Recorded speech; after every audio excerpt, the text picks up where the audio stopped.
ஒரு கட்டுப்பாடு இல்லாத வாழ்க்கை முறை. உணவுல கட்டுப்பாடு இல்லை, உலகத்துல கட்டுப்பாடு இல்லை, உணர்ச்சிகள்ல கட்டுப்பாடு இல்லை. நமக்கு ரொம்ப வரலாம் வரும். நீ சாப்பிடக்கூடிய உணவுல கட்டுப்பாடு கிடையாது, கண்ட்ரோல் கிடையாது. கண்டதை சாப்பிடுறது, என்னதை சாப்பிடுறது, ஒரே பாதி உணவுலாம்.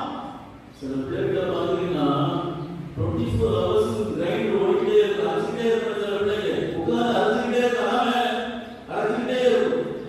அப்புறம் நோய் வருதோ வரலாம் வரும். அந்த காலத்துல விதவிதமான உணவுகள் கிடையாது, அதே போல விதவிதமான நோய்கள் கிடையாது. இன்னைக்கு என்னென்ன வெரைட்டி உணவுகள், என்னென்ன விதவிதமான உணவுகள், அதே போல விதவிதமான நோய்கள் வந்து கொண்டு இருக்கிறது. எல்லாம் சாப்பாடு தான்.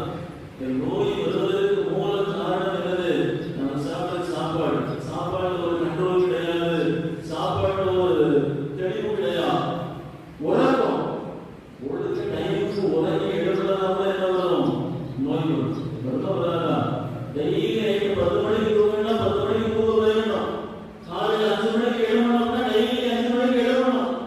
நம்ம ஸ்கூல் போகிற பிள்ளைகளை பார்த்தீங்க அப்படின்னா சில பேருக்கு நைட்டு 12 மணி நேரம் படிச்சு தூங்கி போவாங்க. லீவு நாள் எப்படின்னா காலையில் 10 மணி நேரம் 11 மணி நேரம் தூங்குறது. ஸ்கூல் நாள்னா காலையில் 6 மணிக்கு எழுமணும். அப்போ ஒவ்வொரு நாளுக்கு டைம் மாற்றி மாற்றி தூங்குறீங்க, எழுதுறீங்க அப்படின்னா நிச்சயமா என்ன வரும்? நோய் வரும்.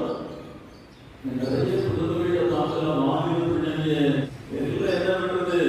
செல்லு நோண்டிக்கிட்டே இருக்கு, எல்லாம் செல்லு நோண்டல. ஒரு நோய் வருமா வராதா?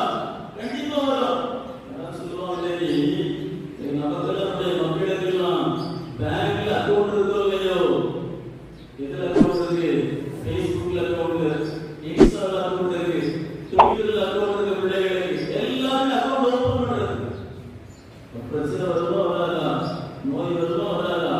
அப்ப பாருங்க, மனுஷனுக்கு நோய்கள் வருவதற்கு நாம தான் காரணம். உணர்ச்சிகளை கட்டுப்படுத்த முடியல.